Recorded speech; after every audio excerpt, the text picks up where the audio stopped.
Hello, my name is Cassia, and for as long as I can remember, my family made sure I knew one thing. I didn't belong. It wasn't just the lies, the manipulation, or the favoritism. It was the way my father looked at me like I was a burden, the way my sister smiled every time she got away with something at my expense, the way my mother tried to protect me, but never enough to actually stop it. And then, one day, it all fell apart. My sister framed me. My father didn't hesitate. He threw me out like I was nothing. And as I walked away, she laughed, saying the words I'll never forget. Good luck, loser. I had nothing. No home, no safety, no family to turn to. But what they didn't know was that in just a few days, everything would change. Because karma has a funny way of coming back around. What happens when the people who betrayed you finally get what they deserve? When the mother who once stayed silent decides to fight back. The house on Meadowbrook Lane had always looked inviting from the outside. A classic two-story, painted a soft shade of blue, with white shutters and a perfectly manicured lawn. It was the kind of place that neighbors admired, the kind that suggested warmth and love within its walls. But for me, it had never been a home. I stepped out of my car, gripping the handle of my suitcase a little too tightly. The weight of old memories settled on my shoulders the moment I looked up at the front door. I had spent years trying to convince myself that coming back wouldn't feel this way, that I had outgrown the unease that crawled up my spine every time I set foot on this porch. But it was always the same. I took a slow breath and stepped inside. The scent of lavender and polished wood filled the air, familiar but suffocating. My mother, Serafina, was in the kitchen, humming softly as she prepared dinner. She turned at the sound of the door, her expression brightening with relief. "Cassia, sweetheart, you're here." Her embrace was warm, the only true comfort I had ever known in this house. But before I could fully sink into it, I heard another voice. Light, sing-song, and laced with just the right amount of false surprise. Well, well, look who finally decided to grace us with her presence. Ophelia. I turned to see her standing in the living room, perched on the armrest of the couch, like a queen surveying her kingdom. She had always been beautiful, effortlessly charming, the kind of woman who could make a room gravitate toward her without even trying. And she knew it. "Still dressing like a corporate drone, I see," she mused, eyeing my navy blazer and pressed slacks with thinly veiled amusement. I ignored her, setting my suitcase down beside the stairs. "Where's Dad?" The question barely left my lips before his voice rang from the study. "Cassia!" Magnus Calloway emerged, his presence as imposing as ever. He was a tall man, built like he had been carved from stone, with sharp features that softened only for Ophelia. He barely looked at me before gesturing toward the dining table. "Sit. We need to talk." A sinking feeling settled in my stomach, but I obeyed. I had spent a lifetime following his orders, after all. Ophelia trailed after us, a smirk dancing on her lips. She slid into the chair across from me, resting her chin on her hand like she was about to enjoy a performance. Then, with a perfectly executed pout, she said, "Cassia broke my laptop." I blinked. "What?" "My MacBook." She tilted her head. "The one Dad bought me last month. I found it cracked this morning." I let out a sharp breath, trying to suppress the immediate surge of frustration. "I didn't touch your laptop, Ophelia." But she was already turning to Magnus, her voice laced with practiced disappointment. "She was in my room last night. Maybe she knocked it over and didn't notice." Magnus barely hesitated. His gaze locked onto me, cold and unreadable. "Is that true?" I felt the anger rise in my chest, the same anger I had swallowed down my entire life. "No, it's not. I wasn't anywhere near her room." Serafina stepped forward, concern etched into her features. "Magnus, you can't just assume—" "I don't assume," he cut her off sharply. "I know when someone refuses to take responsibility for their actions." His eyes bore into mine, as if daring me to argue. "You need to be more careful, Cassia. If you can't respect other people's property, you'll have to face the consequences. I clenched my fists beneath the table. And what consequences are those? He leaned back, folding his arms. No more access to the family accounts. You're on your own financially. I stared at him, disbelief slamming into me. You can't be serious. Ophelia gave a tiny, satisfied shrug. Oh, I'm very serious, Magnus said. Maybe this will finally teach you some accountability. The injustice of it all made my pulse hammer in my ears. But I had been here before, fighting a battle that had already been decided before I even stepped onto the field. There was no point. I pushed back my chair and stood. Fine. Without another word, I turned and walked out. I didn't stop until I reached the backyard, the crisp evening air cooling my heated skin. I took slow, measured breaths, trying to force my emotions back into place. My phone buzzed in my pocket. I pulled it out, expecting a message from my assistant at work. Instead, it was my boss. I hesitated before answering. Hello? Cassia. His voice was sharp. I just got out of a meeting with the partners. The email with the quarterly reports never went out. A cold dread settled in my stomach. That's not possible. I sent it last night. No, you didn't. His voice was edged with disappointment. You're up for a promotion, Cassia. This kind of mistake doesn't reflect well on you. I stopped, realization crashing over me. Ophelia. I had asked her to forward the email while I was on a client call. She had smiled and said she would, and now I closed my eyes. Look, my boss sighed. I'll try to smooth things over, but don't let this happen again. The call ended. I stood there, gripping my phone so tightly my fingers ached. She had done it on purpose, and she wasn't done yet. That evening, my colleagues came over for a small gathering, something I had planned for weeks. It was meant to be a chance to connect outside of work, a way to solidify my relationships with the partners before they made their decision about my promotion. But the moment we sat down, Magnus took the opportunity to humiliate me. She's always been a little scatterbrained, he said, smirking as he swirled the whiskey in his glass. Bright, sure, but never quite as sharp as she thinks. Ophelia laughed lightly, eyes glinting with amusement. I felt my throat tighten. My colleagues exchanged uneasy glances. I wanted to argue, to stand up for myself, but the words felt stuck. This was how it always went. I had spent my life fighting for respect in this house, but no matter what I achieved, no matter how hard I worked, they would never see me as anything but the girl who was never quite good enough. I excused myself early, my appetite long gone. Lying in bed that night, staring at the ceiling, the realization finally sank in. Nothing would ever change. Maybe it was time to finally walk away. I didn't expect my world to collapse overnight, but then again, I should have seen it coming. The morning sun filtered through my blinds, casting streaks of light across my room. My body felt heavy, drained from the humiliation of last night. I had barely slept, replaying my father's words, Ophelia's smirk, the quiet looks of pity from my colleagues. I had spent my whole life trying to prove I was worth more than the way they treated me. But no matter how hard I fought, they never saw me as anything more than an afterthought. My phone buzzed on the nightstand. I reached for it, my heart clenching at the sight of my boss's name flashing on the screen. A voicemail. I sat up, took a deep breath, and played it. Cassia, look, I hate to do this over the phone, but the partners made their decision.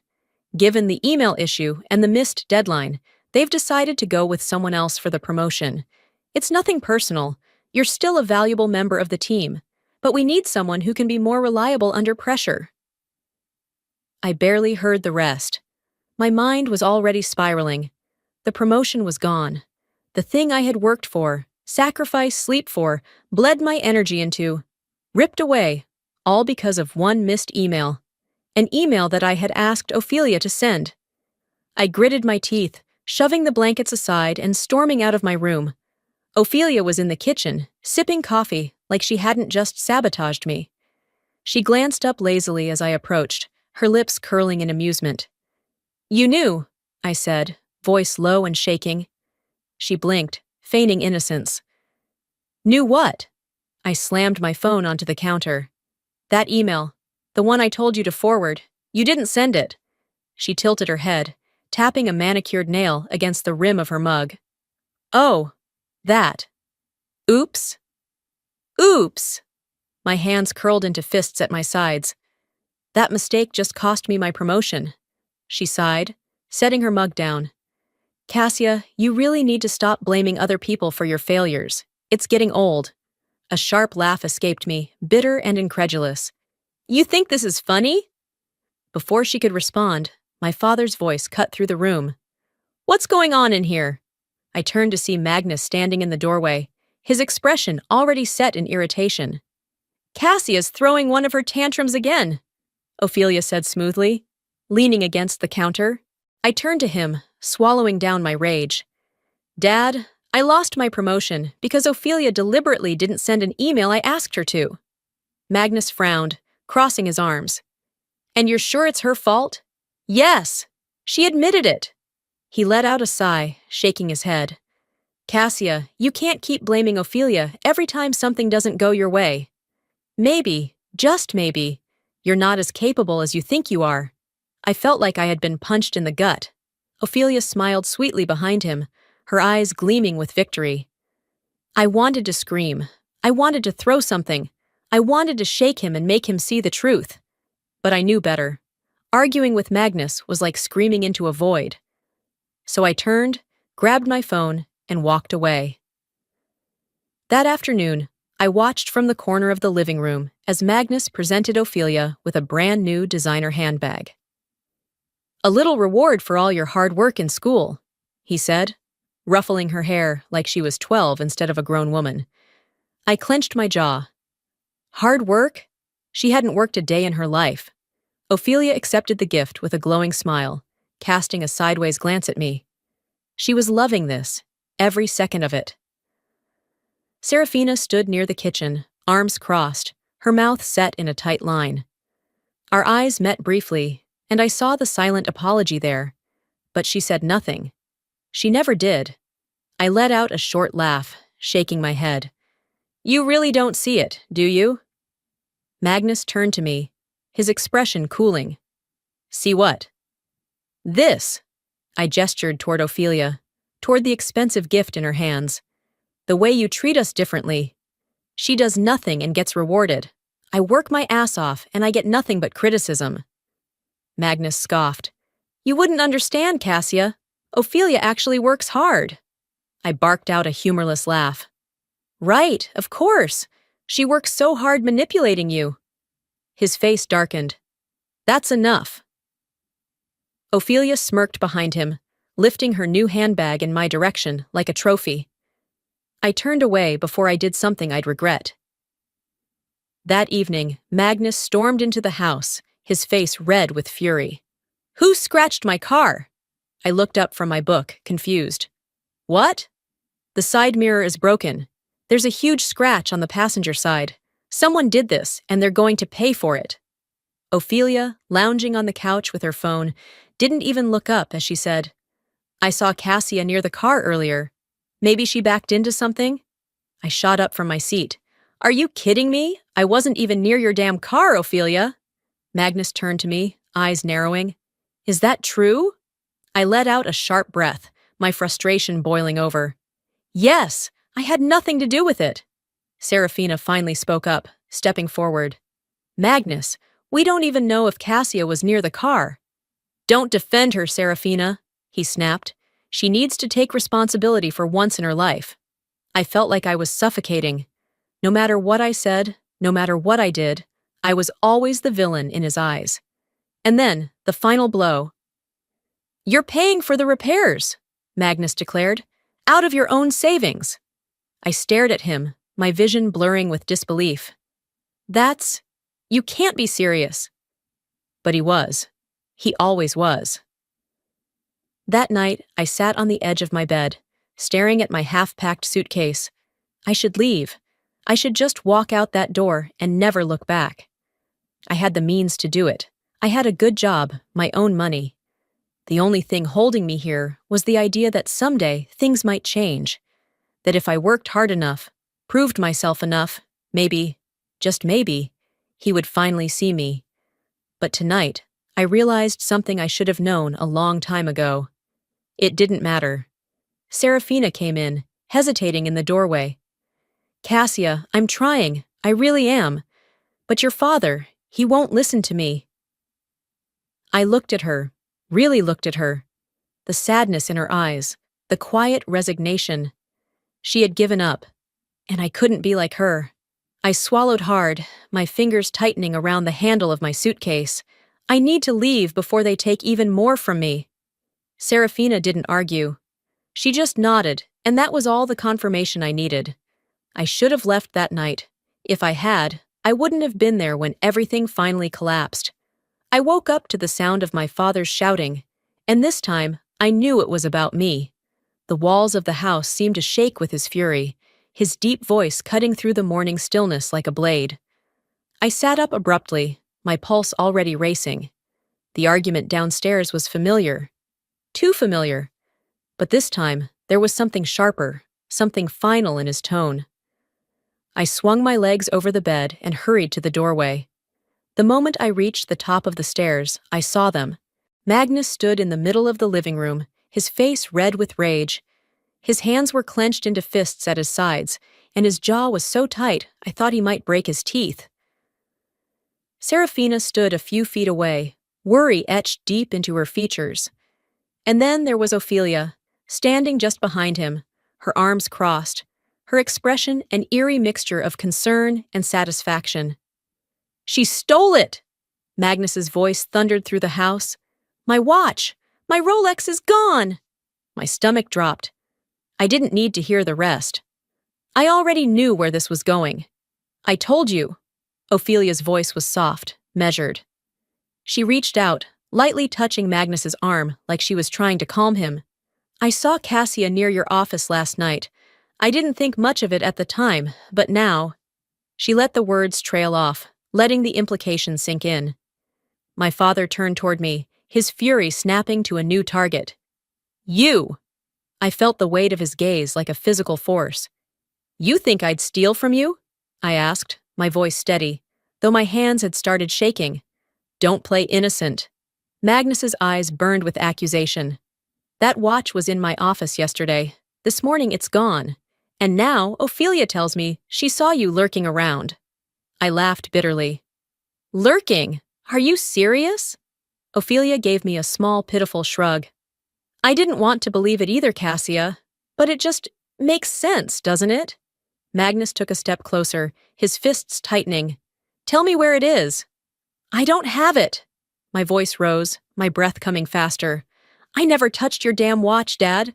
This is just another one of Ophelia's games, and you're falling for it like you always do. Serafina stepped in then, placing a hand on Magnus's arm. Magnus, please, let's not do this. But he shook her off, his face darkening. Number? No more excuses. I've let this go on long enough. He pointed a shaking finger at me. You have been nothing but a problem since the day you were born. I've given you everything, and this is how you repay me? By stealing from me? I felt my chest tighten, a lifetime of his disappointments crashing down on me all at once. I didn't steal anything, I said, quieter this time, the fight draining out of me. But it didn't matter. It never mattered. Magnus's lips curled into a sneer. I have had enough of you. The words hit harder than any slap. Before I could react, he grabbed my arm. His grip was firm, bruising, and for the first time in my life, I saw something raw in his eyes. Something I had spent my whole life trying to pretend wasn't there.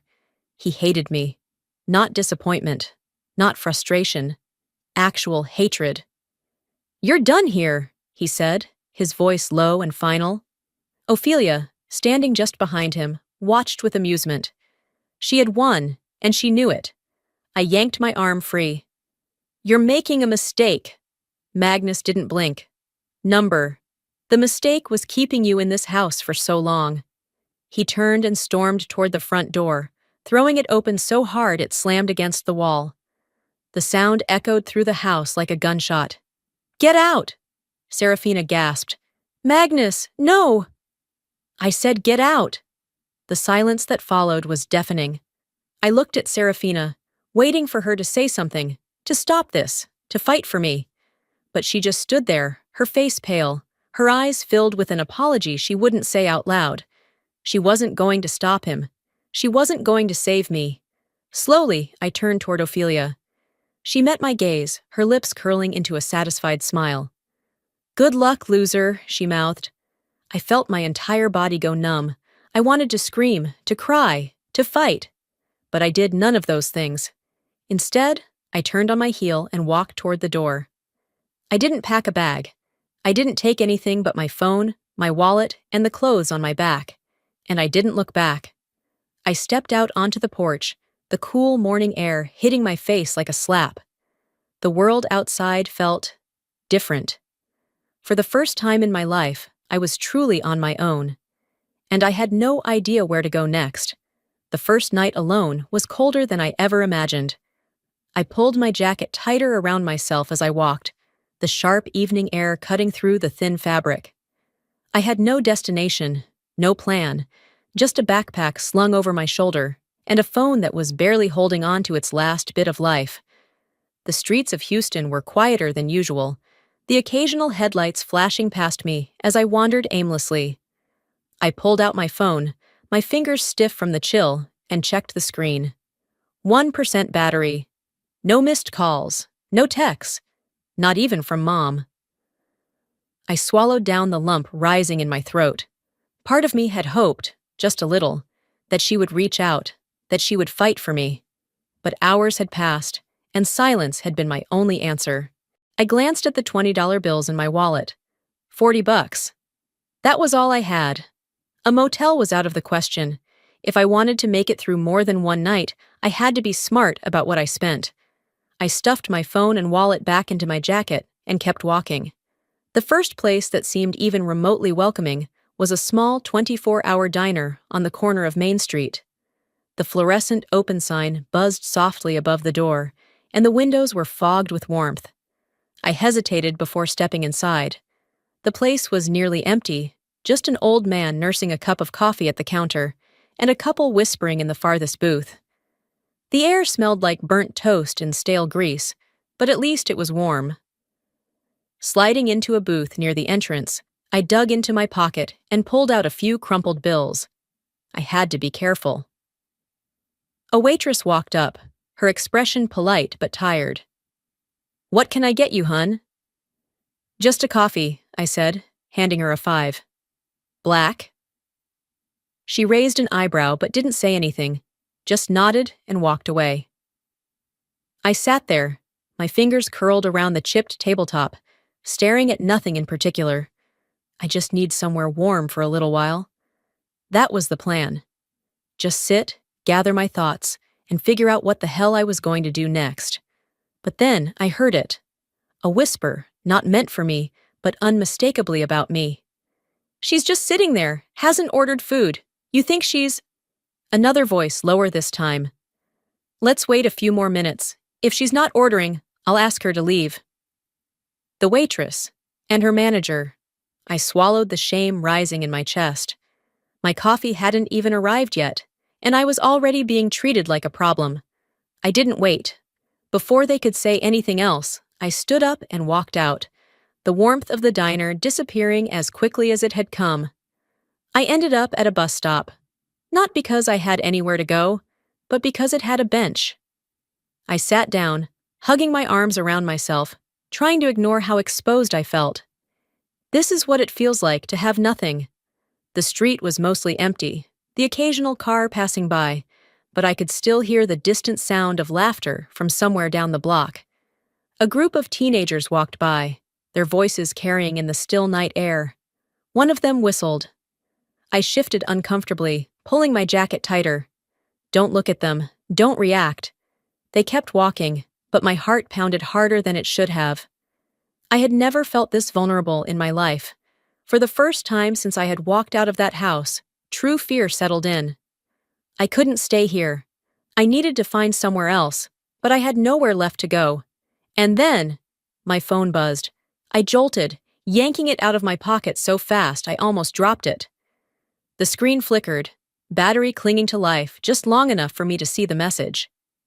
Mom. Cassia, where are you? Come home. Please. My breath caught. She had reached out. I stared at the words, my emotions a tangled mess of relief, anger, and exhaustion. I wanted to ignore it, to keep moving forward, to prove to myself that I didn't need any of them, but I wasn't sure I had the strength to. Before I could decide, the screen went black. My phone had died. I exhaled sharply, pressing my palms into my eyes. I guess I have no choice now. I took a deep breath, turned around, and started walking toward the bus station. I didn't know what to expect when I walked through that door, but I knew things would never be the same again. The house loomed before me, its familiar shape casting long shadows under the dim porch light. My breath fogged in the cold air as I hesitated, fingers tightening around the strap of my backpack. I had walked away from this place with no intention of ever coming back. Yet here I was, drawn by a single message from the only person in that house who had ever truly cared. Before I could lift my hand to knock, the door swung open. Serafina stood there, her eyes wide with relief and something else, something that looked like shame. She looked tired, her hair hastily tied back, dark circles underlining her usually warm gaze. "Come inside, Cassia. Please." Her voice was soft, almost pleading. I hesitated for only a second before stepping past her into the entryway. The familiar scent of the house filled my lungs, lavender and old wood polish, but something felt different. It was too quiet. No distant sounds of the television blaring from the living room. No laughter from Ophelia. No commanding voice from Magnus filling the space with authority. Just silence. I swallowed hard. Something was wrong. Serafina led me to the kitchen, motioning for me to sit at the table. The last time I had sat here, I was a child, crying over a scraped knee. Back then, my mother had placed a bandage on my leg, kissed my forehead, and promised me everything would be okay. I wasn't a child anymore, and she couldn't promise me that now. She placed a steaming mug of tea in front of me, sitting down across the table.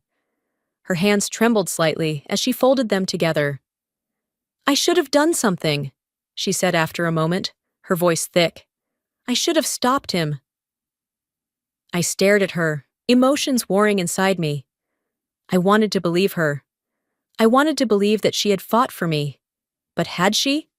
Or had she just stood there, watching as Magnus threw me out? "You let it happen," I said quietly, the words tasting bitter on my tongue. Serafina's eyes glistened with unshed tears. "I tried, Cassia. I begged him to reconsider, but he refused to listen." She shook her head, exhaling shakily. "He's too proud, too blind to see what Ophelia's doing to you."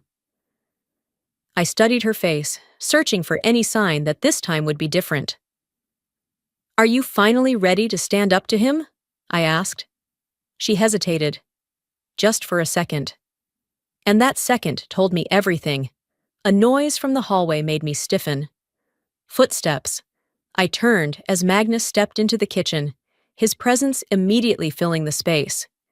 He was composed, arms crossed over his chest, his expression unreadable. Ophelia followed closely behind him, her movements as effortless as ever. She leaned against the doorway, arms folded, her lips curled into an almost smile. "Didn't expect to see you back so soon," she mused. My fingers curled into fists beneath the table. "I bet you didn't." Magnus's gaze swept over me, impassive. His voice was flat when he spoke. "If you've come back expecting an apology, you won't get one." The words shouldn't have surprised me, but they still felt like a slap. I clenched my jaw, forcing myself to meet his gaze. "I didn't come back for you," Magnus scoffed, shaking his head. "Then why are you here?" The air in the kitchen crackled with tension. I could feel the weight of Ophelia's smirk, the smug victory still dancing in her eyes. She thought she had won. Maybe, in a way, she had. I swallowed hard, refusing to let them see me break. I came back because Mom asked me to. Magnus exhaled sharply, rubbing his temples. Serafina, this is ridiculous. You shouldn't have brought her back. Serafina didn't move. She didn't flinch. Instead, she stepped forward, placing herself between me and Magnus. No, Magnus. Her voice was steady, stronger than I had ever heard it. She is my daughter, and she is staying here. The room went completely still. Magnus blinked, as if he hadn't heard her correctly. Ophelia's smirk faltered slightly, her confidence shaken by the sudden shift in dynamics. For the first time in years, my mother was standing up for me. I wanted to believe it would last, but I knew this wasn't over yet. The battle lines had been drawn, and Magnus didn't like to lose. The room was thick with tension, the air heavy with something unspoken, yet undeniable. Magnus took a slow step forward, his towering frame casting a shadow over my mother. His expression was dark, eyes narrowed with barely contained fury. You don't get to make decisions in this house, Serafina, he said, his voice dangerously low. Serafina didn't flinch. She held her ground, her back straight, her chin lifted in quiet defiance. I had never seen her like this before, never seen her fight back. This is my house, Magnus, she said firmly. And I say Cassia stays? A silence settled over the room, thick and suffocating. I held my breath, waiting for the explosion. Magnus's hands curled into fists at his sides, his jaw twitching. He had always ruled this house with an iron grip, always had the final say. He wasn't used to being challenged. I could see it in his eyes, the storm brewing just beneath the surface. Ophelia was the first to break the silence. Dad, maybe we should just talk about this. Her voice was smooth, carefully measured. Cassia's obviously upset. I turned to look at her, feeling the anger rise in my chest. Of course, she was playing the peacemaker now, pretending to be the reasonable one. But I knew better. This was just another one of her games. Serafina, however, wasn't fooled anymore. You've done enough, Ophelia, she said, her voice sharp. You and your father have controlled this family for too long. Ophelia's expression faltered for the briefest second. Just a flicker of something behind her eyes. Something that looked an awful lot like fear. This isn't over, Mom, she whispered. I watched the mask slip just for a moment. For the first time, Ophelia wasn't in control, and she knew it. Then Magnus slammed his hand against the kitchen table. The sound was like a gunshot, shattering the tense silence. I flinched, my breath catching in my throat. You don't get to tell me how to run my house, he bellowed, his face red with fury. I felt my pulse spike, adrenaline rushing through my veins. Then his gaze snapped to me, his expression shifting into something darker. You want to stay? His voice was low, almost a growl. Fine, but you follow my rules. One step out of line, and you'll be gone for good.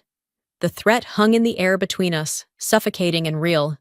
Serafina moved before I could react, stepping between us like a shield. No, Magnus, she said, her voice steady. You don't control her anymore. Magnus's nostrils flared, his eyes wild, but something had shifted. For the first time, he wasn't the one calling the shots. I swallowed, my heartbeat hammering in my ears. This was it. The moment everything truly changed. I took a step forward, my voice steady despite the storm raging inside me. You're right, Dad, I said, each word slow and deliberate. This is your house. His expression flickered with something unreadable. But it's not my home. The words sliced through the air like a blade. Magnus's face hardened, but he didn't speak. I turned to my mother. Mom, if you really mean what you said, then prove it. Serafina's breath hitched. Her fingers curled into fists at her sides. Then, slowly, she turned back to Magnus. She met his eyes, her voice calm but unwavering. I will. The next morning, Mom made an appointment with a divorce lawyer. I found her sitting at the kitchen table, a cup of coffee in front of her, untouched. Her phone was still in her hand, her fingers hovering just above the screen, as if she were considering undoing whatever she had just done. I hesitated before stepping closer. "Mom?" She looked up at me, her face unreadable. Then, with a breath that seemed to release years of held tension, she said, "I made the call. I have an appointment this afternoon." I stared at her, the words taking a second to sink in. "You're serious?" A small, humorless laugh escaped her. "I should have done this years ago." I sat down across from her, searching her face for any hesitation, any sign that she was wavering. There was fear in her eyes, but underneath it, something stronger. Resolve. Magnus had no idea what was coming. The rest of the morning passed in tense silence. Mom kept busy, cleaning, organizing drawers, folding clothes that didn't need folding. I could see it in the way she moved, the restless energy of someone standing at the edge of a cliff, waiting for the right moment to jump. I didn't say much. What was there to say? Ophelia, however, was watching. She always did. By noon, she finally spoke. "Mom, is something going on?" Serafina barely glanced up from wiping the already clean countertop. "It's nothing you need to worry about." But I saw the way Ophelia's eyes narrowed. She didn't like being kept out of the loop. "Really?" she pressed, her voice laced with suspicion. "Because you've been acting off." Serafina met her gaze, calm and unreadable. "I'm just tired, Ophelia, that's all." For once, Ophelia didn't seem convinced. She lingered in the doorway a second longer before walking away, but I caught the flicker of something behind her carefully constructed mask. Paranoia. She felt it. The shift. And for the first time, she had no idea what was coming next. That evening, the door swung open, and Magnus walked in. I was in the living room when I heard it, the slight pause in his footsteps as he crossed the threshold. He knew. Something was wrong. He set his briefcase down with a little too much force. "What's going on?" Serafina stepped into the hallway, wiping her hands on a dish towel. She didn't hesitate. "I've spoken to a lawyer, Magnus. I'm filing for divorce." The silence that followed was deafening. Then, like a rubber band snapping, the tension in the room broke. "You're what?" His voice was sharp, disbelieving. Serafina didn't flinch. "I'm leaving you." I held my breath, waiting for the explosion. It came like a storm, sudden and violent. Magnus's face turned red, his hands clenching into fists at his sides. "You think you can just throw me away like garbage?" Serafina met his fury with quiet defiance. "This isn't up for debate." I had never seen her like this. Not once.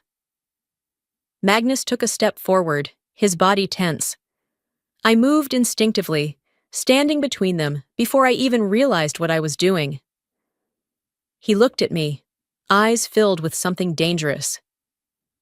"You think you're strong enough to take me on, Cassia?" His voice was low, menacing, but he wasn't looking at me anymore. He was looking through me, at her, at Serafina, and she didn't waver. "You'll regret this," he muttered, voice laced with quiet fury. His gaze flickered between the both of us, as if memorizing the moment. Then, he turned sharply on his heel and stormed up the stairs. The echo of his footsteps rang through the house. Ophelia stood in the hallway, watching with wide, calculating eyes. The war had begun. We didn't know it yet, but Magnus wasn't going to leave quietly. The air in the living room was thick with tension. Magnus stood in the center, pacing like a caged animal, his jaw clenched so tightly I thought his teeth might crack. His hands trembled, not with fear, but with barely contained rage. Serafina stood firm, her arms crossed, her posture unnervingly calm. The storm was brewing right in front of her, yet she didn't flinch. "You don't get to do this," Magnus growled, his voice low and dangerous. Serafina met his glare without hesitation. "I already did." The words were like a slap. I saw the flicker of disbelief in Magnus's eyes, the way his breath hitched just slightly. He was losing control, and he knew it. I had spent my entire life watching my mother yield to him, watching her shrink herself down to avoid his anger. But tonight, something was different. She wasn't afraid anymore, and Magnus didn't know what to do with that. Ophelia stormed into the room, her heels clicking against the hardwood floor. Her eyes darted between our parents, her breath shallow. "Mom, you can't do this!" she hissed. Then she turned to Magnus, her voice sharpening. "Dad, do something!" For the first time in my life, I saw my father speechless. Ophelia's face twisted in frustration. She whirled on me, her gaze full of venom. "This is your fault." Her voice wavered, but she tried to mask it with fury. "You poisoned her against us." I didn't respond. I just watched.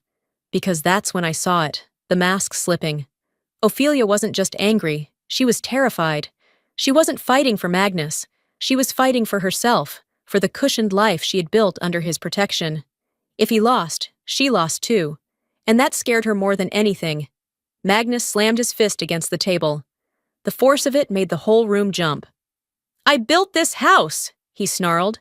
"I paid for everything, and you think you can just erase me?" His voice shook the walls, but Serafina didn't move. I could feel my heartbeat in my throat as he turned toward her, stepping closer.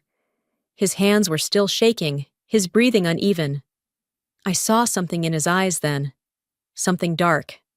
Something dangerous. Serafina must have seen it too, because she took a slow step back, her expression unchanging. Then she spoke, voice steady as steel. "Touch me, and I'll have you arrested." The words cut through the room like a blade. Magnus froze. His chest rose and fell rapidly, his fingers twitching at his sides. He had spent his whole life wielding power over this house, over her. And now, in this moment, he had none. The realization settled into his expression, twisting his rage into something uglier. "You'll regret this," he spat. "Both of you." Then, he turned to Ophelia. "Come on," he ordered. "We're leaving." Ophelia's face paled. She glanced between him and Serafina, hesitating. And then, for the first time, I saw real doubt in her eyes. She didn't move. Magnus let out a sharp breath, disgust flashing across his face. He turned and grabbed his coat, heading for the door without looking back. He walked out alone. The front door slammed behind him, rattling the walls. And as the silence settled over the house, I knew one thing for sure. He'd be back. And when he returned, he wouldn't be coming to talk. The house felt eerily quiet the next morning. No heavy footsteps echoing down the hall, no sharp commands from the kitchen, no tension humming beneath every conversation. For the first time in years, Magnus was gone. And yet, instead of relief, all I felt was unease. I could see it in my mother, too. Serafina moved around the house as if nothing had happened, tidying up, folding laundry, wiping down counters that were already clean.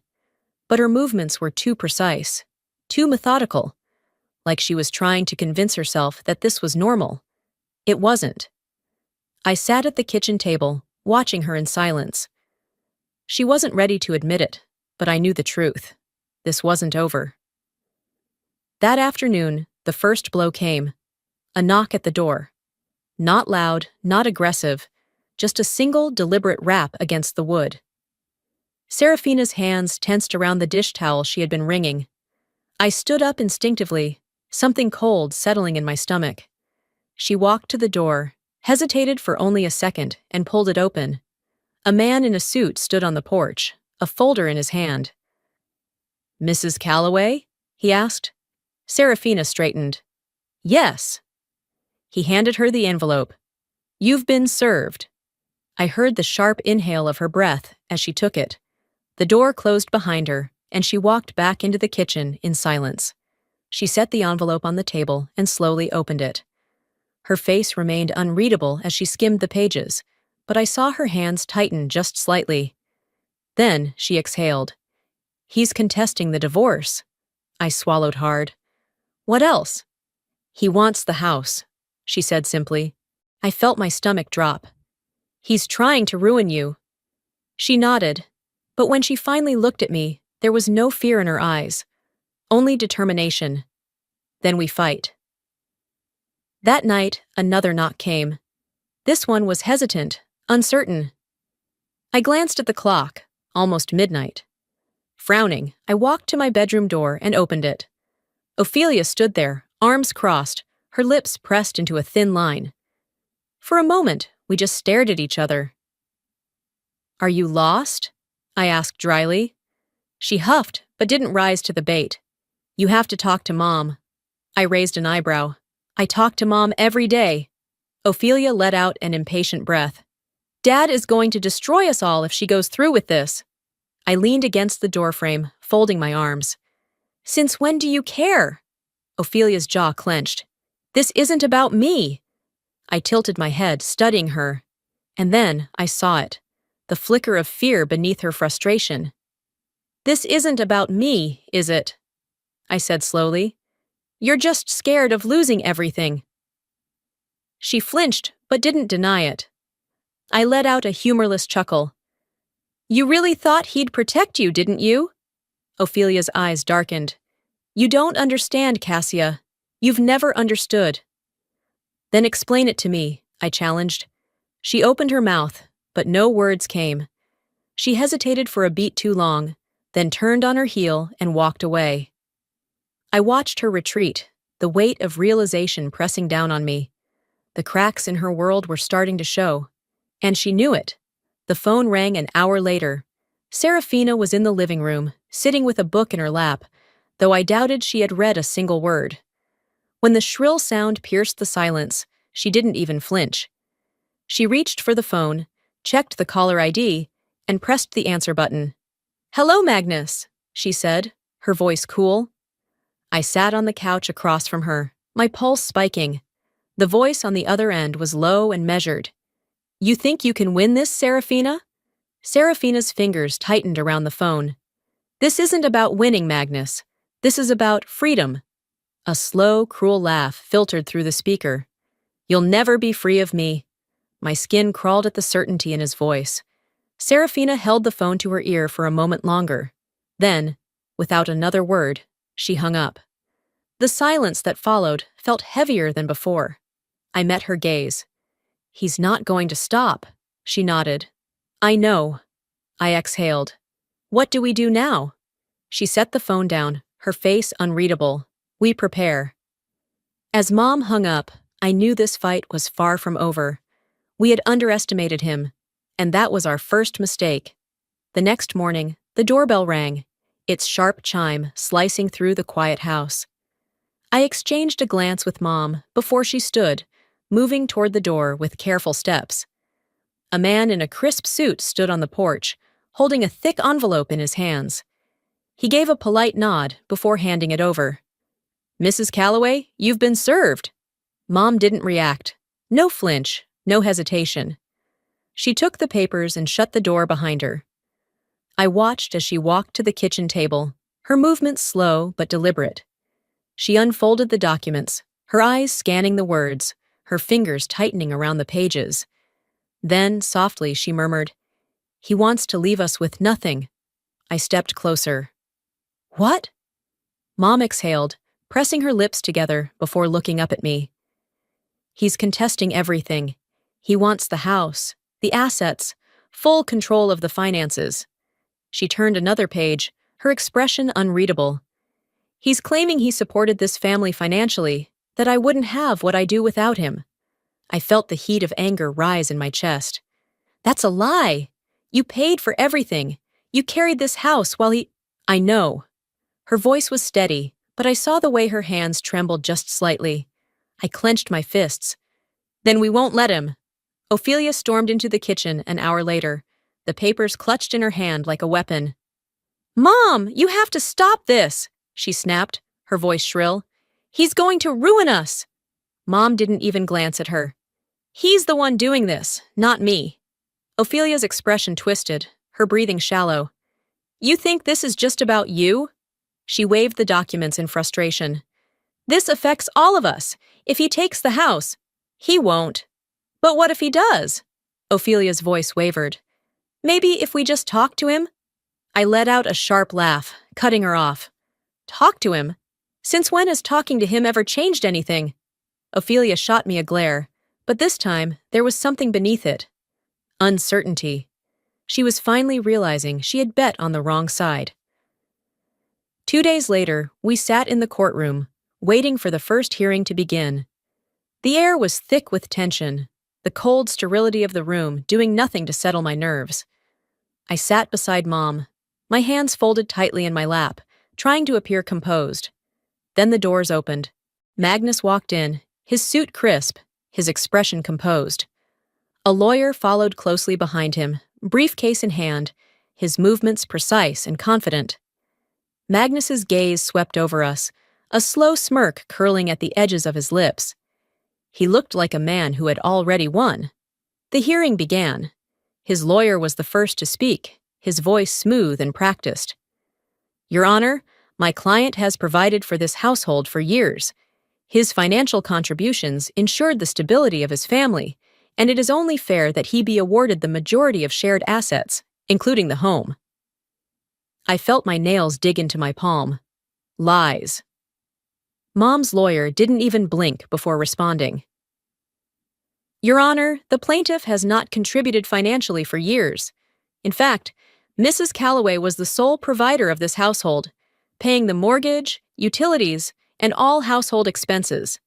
Any claims to financial contribution are unfounded. Magnus's smirk faltered. For the first time, I saw something flicker in his expression. Something uncertain. For the first time, he wasn't in control. The hearing was brief, just the beginning of what would be a long battle. As we walked out of the courthouse, I could feel his presence behind us, his steps slow and deliberate. And then, just as we reached the exit, he leaned in close to Mom, his voice low. You think you've won, Serafina, he murmured. This is only the beginning. Mom didn't react, didn't even acknowledge him. She just kept walking, her back straight, her face unreadable. But I turned, just enough to meet his gaze. And I saw it. Beneath the anger, beneath the bravado, there was something else. Fear. I had spent my whole life fearing my father, but now, for the first time, I realized he was afraid of us, and that made him more dangerous than ever. At first, it was subtle, a flicker of the lights in the kitchen, the hum of electricity stuttering, just for a second. A power outage that lasted only a moment, long enough to make my mother pause, glancing up from her book. Probably just the wiring, she murmured, but I wasn't so sure. Then the bank called. Mom stood at the counter, phone pressed to her ear, her grip tightening as she listened. What do you mean my account was frozen? Her voice was calm, but I could hear the undercurrent of unease. The conversation ended quickly, and when she turned to me, her face was unreadable. Someone tried to put a hold on my accounts, she said. The bank flagged it as fraud. I didn't have to ask who. And then the car appeared. A dark sedan parked just across the street. Not always there, not all night, but enough that I noticed. Enough that it sent a chill down my spine. I sat on the couch one evening, staring at it through the window. The engine was running. Someone was inside. But they never got out. He's trying to scare us, I murmured. Mom stood behind me, arms crossed. No, she exhaled. He's trying to break us. Ophelia was quieter than usual. She moved through the house like a ghost. Her usual arrogance faded. I caught her watching Mom more than once, studying her like she was trying to read between the lines of something unspoken. One evening, she slid into the seat across from me at the dining table. We should talk to Dad, she said suddenly. Try to calm him down. I set my fork down, staring at her in disbelief. Are you serious? Ophelia didn't meet my eyes. You're scared, I realized. You think he's going to come after you next. She exhaled, rubbing her hands together, looking smaller than I had ever seen her. For the first time, I saw it. She wasn't just a manipulator, she was a product of him. And now, without his protection, she was just as lost as the rest of us. The pounding on the door woke me in an instant. I bolted upright, my heart hammering. It was nearly 2 a.m. Another loud bang echoed through the house. I threw off my blanket and rushed to my window, peering down. My stomach turned to ice. It was Magnus. Serafina was already in the hallway when I stepped out, her face pale but composed. "Don't open it," she whispered. The pounding continued. "You think you can take everything from me?" Magnus's voice boomed through the door, raw with fury. I pressed myself against the wall, my breath shallow. Then, bang! Glass shattered somewhere downstairs. Mom flinched, then grabbed her phone, dialing. "I'm calling the police." Magnus laughed from outside, a dark, guttural sound. "You think they can protect you?" I swallowed hard, my pulse racing. This wasn't going to end with words. By the time the police arrived, Magnus was gone. They took our statements, glanced at the shattered window, and nodded solemnly as Mom filed for a restraining order. But we all knew it wouldn't stop him. Ophelia sat on the couch, staring at the shards of glass scattered across the floor, her face unreadable. For the first time, I saw true fear in her eyes. I turned to my mother, my voice quiet but firm. "We have to end this. Before he does. Because if we didn't stop him now, we might not get another chance." And Magnus was about to prove exactly how far he was willing to go. The morning after the attack, the house felt different. Not just because of the shattered window or the cold breeze that snuck in through the temporary plastic covering. It was something else, something heavier. Mom stood in the living room, staring at the glass shards still scattered on the floor. She held the phone to her ear, speaking in hushed, clipped tones. I knew who she was talking to. Her lawyer. "We're moving forward with a restraining order," she said, her voice steady, "and I want to discuss the financial dispute." I watched her, noticing how stiff her posture was, how the exhaustion clung to her shoulders. She had always carried so much weight, but for the first time, I could see it wearing her down. "I should have done this years ago," she whispered as she hung up. I swallowed, nodding, but there was a pit in my stomach. "It won't stop him. He won't let us go that easily." She turned to me, her gaze unwavering. "Then we won't make it easy for him either." By noon, another letter arrived. I saw the official-looking envelope before Mom did. My stomach twisted as I picked it up from the mailbox, my fingers tightening around it. The return address was from Magnus's lawyer. Another attack. Mom took the envelope from me, her expression unreadable as she tore it open and unfolded the papers. Her eyes moved across the page, and then, just for a second, I saw it. The flicker of unease. "He's demanding financial compensation," she murmured. I frowned. "What?" "He's claiming he contributed to the home's finances and is entitled to half of everything." My blood boiled. "That's a lie." Mom exhaled through her nose, setting the papers down with deliberate calm. "Of course it is." I watched her closely, noticing how her hands trembled before she balled them into fists. "He's trying to bleed you dry," I said. She lifted her chin. "Let him try." But I knew the truth. This wasn't just about money. This battle wasn't going to end in court. It was about to get personal. Ophelia was pacing when I walked into the kitchen later that evening. The house had been quiet since the letter arrived, but she was anything but. Her arms were folded, her lips pressed into a thin line. "Mom," she started, hesitant. "Maybe we should settle. Maybe it's not worth it." I stiffened. Mom turned from the sink, giving Ophelia a sharp look. "Are you suggesting we let him win?" Ophelia's mouth opened, then closed. I exhaled slowly, watching her closely. "You're scared," I said. She flinched, but didn't deny it. "He's our father, Cassia." Her voice was quieter now, almost pleading. The air between us grew heavy. For so long, I had resented her, hated the way she always took his side, the way she always stood in his shadow. But now I saw it clearly. She wasn't just complicit, she was trapped, but that didn't mean I was going to save her, and I wasn't going to let her drag us down with her. "The lines have been drawn, Ophelia," I said finally. Pick a side. She didn't answer. Maybe she already had. That night, the final warning came. I had been walking past the front door when something caught my eye. A thin white envelope barely sticking out from beneath the doorframe. I hesitated before reaching for it, dread curling in my gut as I pulled it inside. Inside, there was only a single sheet of paper. A note. You can't hide behind the law forever. I always win. No signature, no threats spelled out. Just a message, a promise.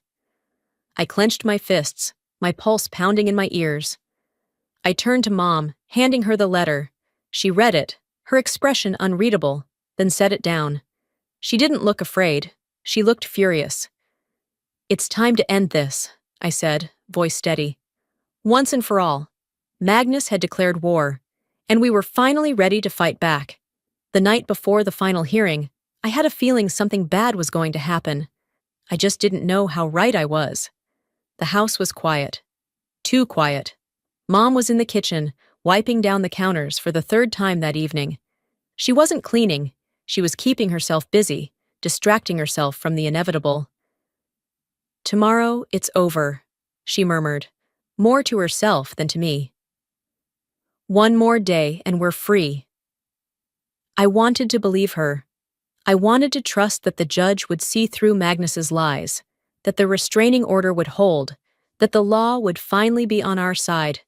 But something inside me wouldn't settle. Magnus wasn't the kind of man who accepted defeat. I woke up to a sound that didn't belong. A soft creak, barely audible over the hum of the heater. I held my breath, straining to listen. Another sound, closer this time, the stairs. I grabbed my phone, heart hammering, and slid out of bed as quietly as possible. I crept toward my door, inching it open just enough to see the hallway. And then I saw it. A shadow moving through the living room. The front door was still locked. No windows were broken. He had a key. I clenched my jaw, swallowing down the rising panic. Serafina's door creaked open, and she stepped out, her expression turning to stone the moment she spotted him. "Get out!" she said, her voice firm but shaking slightly. Magnus turned toward her, smiling like he had just walked in from work instead of breaking into the house in the middle of the night. "You really thought a piece of paper could stop me?" He took a slow step forward. "You're ruining this family, Serafina. You always were weak." I moved before I could think, stepping between them. "You lost this family the moment you chose yourself over all of us," I shot back, my voice steady. Something snapped in his eyes. He lunged. His hand clamped down on my arm, fingers digging into my skin. Pain shot through me, but I refused to let him see it. Then, crash! Mom swung a lamp into his shoulder, the sound of shattering glass piercing the air.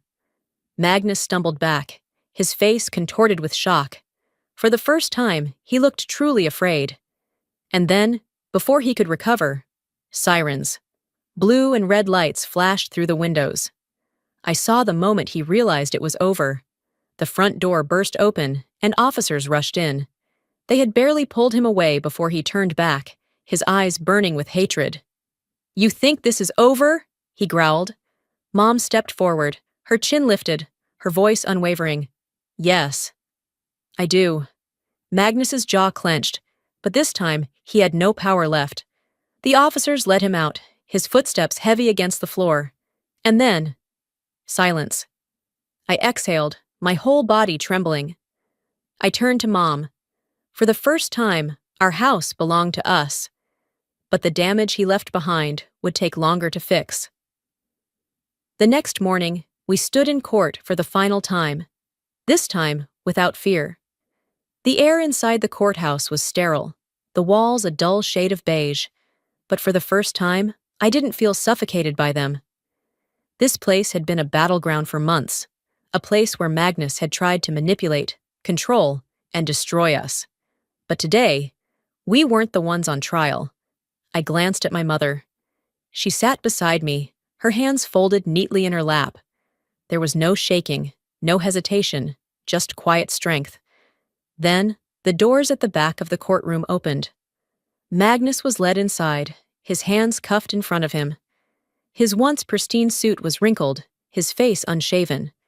The arrogance that had always radiated from him was gone, replaced with something else: defeat. The judge's voice echoed through the chamber. After reviewing all evidence and testimony, the court has reached its final decision. I held my breath. Full ownership of the property and financial assets is awarded to Serafina Calloway. Relief crashed over me like a wave. The divorce is officially granted, with no financial obligations to the defendant. Mom exhaled slowly. And given Mr. Calloway's repeated violations of the restraining order, combined with his recent acts of violence, this court is issuing a formal sentence, which will be carried out immediately. I looked at Magnus, expecting him to fight, to protest, to do what he always did, make himself the victim, but he just sat there, staring ahead. For the first time in his life, he was powerless. Outside the courthouse, the air was crisp and cool. The weight I had carried for years had finally started to lift. I was about to head toward the car when I heard my name. Cassia, wait. I turned, already knowing who it was. Ophelia. She stood a few feet away, her arms wrapped around herself, her expression uncharacteristically hesitant. I need to talk to you. I crossed my arms. Why? Ophelia swallowed, shifting her weight from foot to foot. I didn't know he'd go this far, she said quietly. I thought he was just trying to scare you. I let out a humorless laugh. You thought he was scaring us for fun? She winced. She hesitated. I don't want to lose my family. Something in me tensed, waiting for the anger, the resentment, the years of pain to surge forward. But I felt nothing. You already did. Ophelia's lips parted, but no words came. She knew it was true.